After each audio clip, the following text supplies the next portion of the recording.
Hey Avid Tires, thanks for tuning in again. Fly Tying Tuesday. Today we got a special one for you. We are going to do an out-of-the-box Flymen Co. tying tutorial. So this is the first time I have tied this fly. It's the Glass Minnow guide fly. We're going to use this nicely packaged material kit from Flymen Co.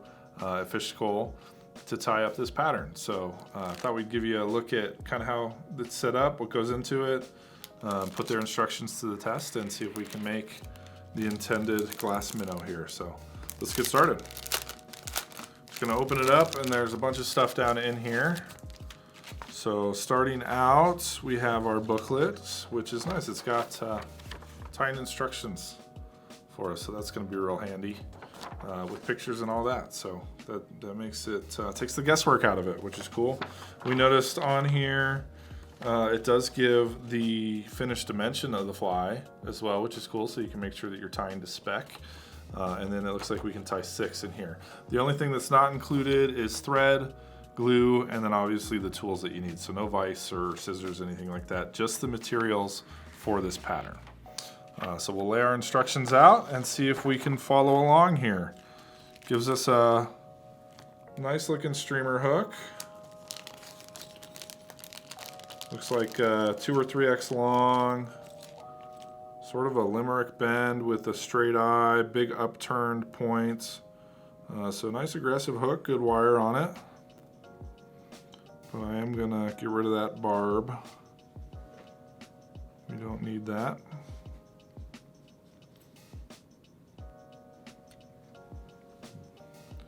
Once we get that barb pinched, we can throw her right on in the clamps here. Make sure it's nice and snug. Tying a big fly, gonna be wrenching on it pretty good here. And I have just some Veevus A-dot and whites. For this one, GSP might be appropriate, but I think the A-dot and white's gonna be good enough to get us going here. So we'll start that on the hook shank, which is their first instruction, just creating a little bit of a locking thread base. And then we can clip out our tag, obviously, and on to the next step. So select a marabou feather, slide on a section of the body tubing to create a body and tail section. And again, good imagery, just helping us out there. Looks like you can do 2 color profiles with this. There's the yellow and pink, and then also the white with some gray and pink. So we'll go with the yellow to start. Why not? So we'll pull out our marabou feather here, and we're just gonna thread it through the tubing. And it looks like we're gonna trim the tubing to length, so we can use that measurement on the front here to find out how long we want it to be. So we'll just cut it to that size here.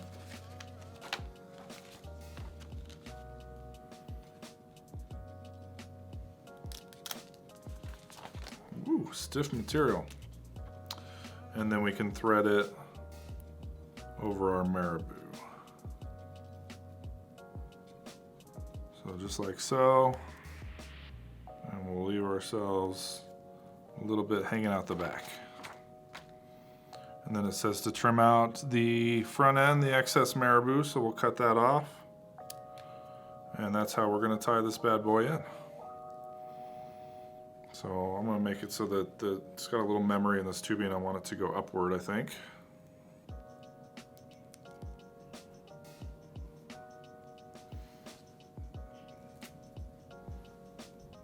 There we are.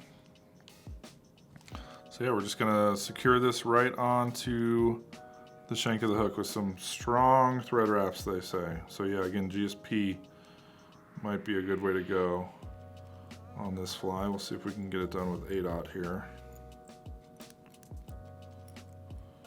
So I'm gonna do some wraps over the tubing, and then we'll work it down and sort of create a thread dam here on this so that that doesn't come loose on us.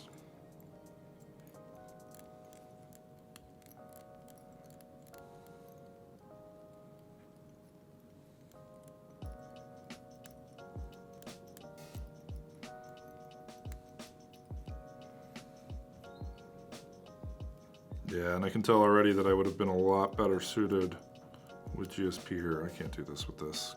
All right, well, we quickly realized that ADOT is not going to cut it for this pattern. So we went with the right thread. We made a quick game day decision to go get the correct thread out of the shop. For this pattern, you're going to want something strong. So we got 150 denier GSP. We'll really be able to crank on it with this stuff. The tubing here is a very stiff tubing. So yeah, just a regular, even though we were using Veevus, which is a really strong thread for its gauge, ADOT, it wasn't nearly enough for what we're trying to do here. So we're gonna start the GSP and get going. So maybe a consideration if you're looking at purchasing some of these kits, give us a shout and we'll help you find the right thread for the pattern that you're gonna be tying, because it's definitely gonna make a big difference. So. All right, so now that we got our GSP on there, I'm gonna retry this one more time. We're gonna grab it and really crank on it here and keep that from moving around. And then we can work forward and off of the front of it there. Build a little bit of a thread dam to keep that from sliding around. A little bit of Zap-A-Gap would be a good option here too, just to keep that material from going anywhere on you. Let's see if we can work up on it so that we know it's going to stay in place. And the one thing they say in the instructions are some strong thread wraps.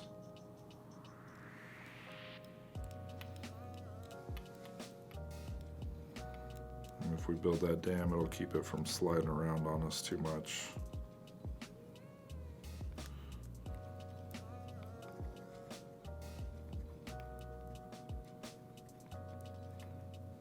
Build up a bit of bulk there. All right, so without using glue, I feel like that's pretty well secure in place, not going anywhere. So now we can move on to the head. If you did have some glue, I would recommend using it for this fly. Maybe even on the base before you lay that down, and then wrap it, and then some on top just to keep everything nice and sealed. So from there, we're gonna do the beginnings of our head, and that's a little bit of the Senyo stubbing that they give us. I'm doing the pink. Like I said, they give you the gray as well for if you're doing the pearl version of this. But it looks like we do this as you would any streamer. Pull off a good bit of it, and then we're gonna card it. Just get all those fibers to lay nicely together. Like so. They say in the instructions, pull and stack to create a more uniform length. So I always call that carding the material together.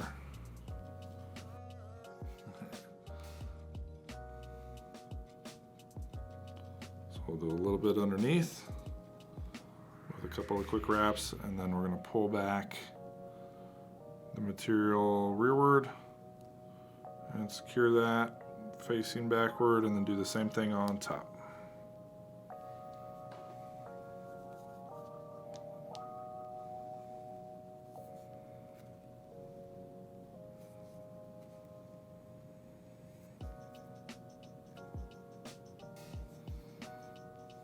Lay it down, matching the bottom, fold it over, and lock it in place.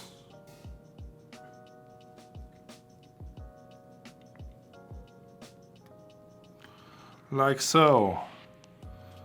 From there, looks like we super glue the living eyes onto the fish mask and add the fish mask. So that's a pretty easy step. Let's sort of prep ourselves for that. I always like a nice healthy thread base. Grab one of those skulls out, these fish masks. Really cool product if you haven't used these before. Obviously not just specific to this fly, but you can create a lot of different cool patterns with this stuff. So I always like to get them on there and sort of see where I'm at. You do want to make sure you leave enough room on the front to come in and do some finishing wraps on the front end. But we'll clean up underneath here in preparation to add it. And then we can whip finish this off.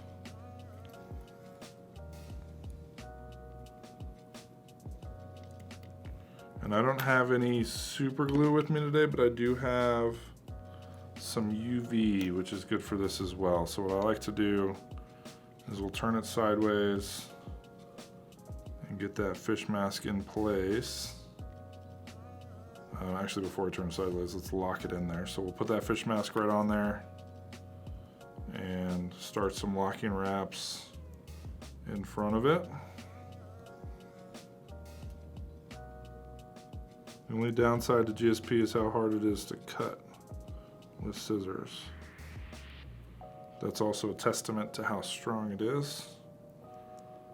So we'll work this back and just get it nice and snug into place. Make sure that's not going to come free on us. And then we can whip finish in front of it.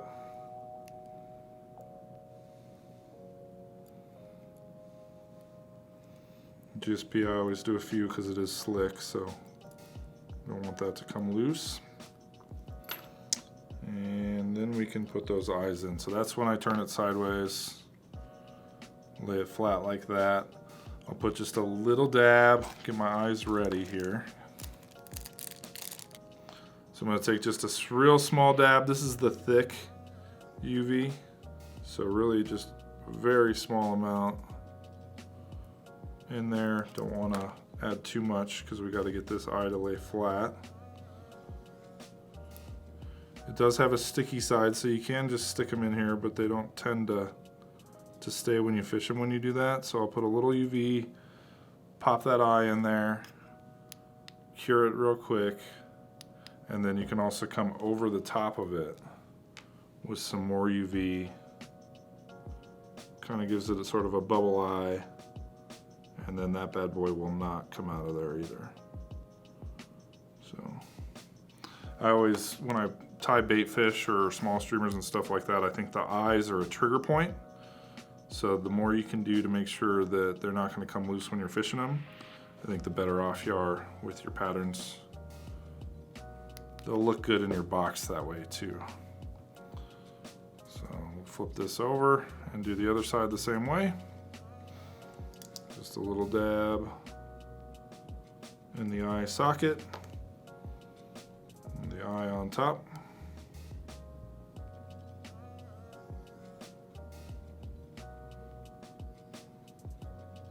And then we can cure that in place. And finish over it. And on this one, we'll put enough to kind of cover that eye. And then I might do a little bit on top of my thread wraps there also.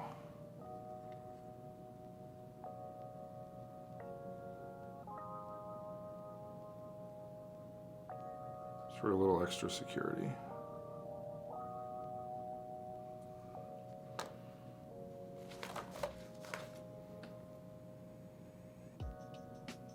This is where a bodkin is always a handy tool to have at the vise. You can manipulate glues and all kinds of different things. Split your thread. Bodkin is a very handy tool to have.